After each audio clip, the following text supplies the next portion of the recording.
Sevirəm ilk eşkim, sevirəm səni. Bir yerin ağrısa ağrıyar canım. Ey mənim damarda axan bu qanım. Səni sevdiyimi de necə danım. Sevirəm ilk eşkim, sevirəm səni. Səni sevmək üçün yaranmışam mən. Səni hər dəqiqə bilanmışam mən. Dünyaya, cahana səs salmışam mən. Sevirəm ilk eşkim, sevirəm səni. Unutsan sən məni gör, qazaram mən. Əgər çıxıb getsən tez azaram mən.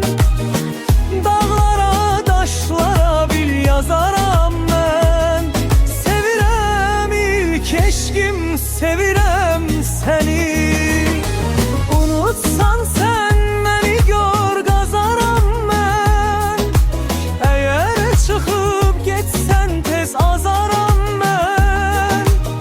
Dağlara, daşlara bil yazaram mən.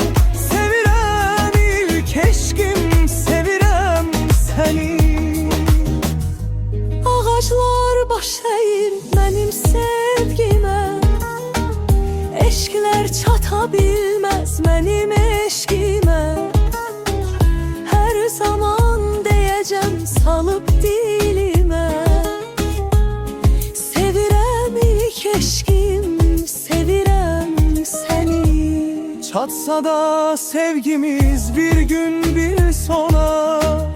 Qoymaram ilk sevgim kül olub yana.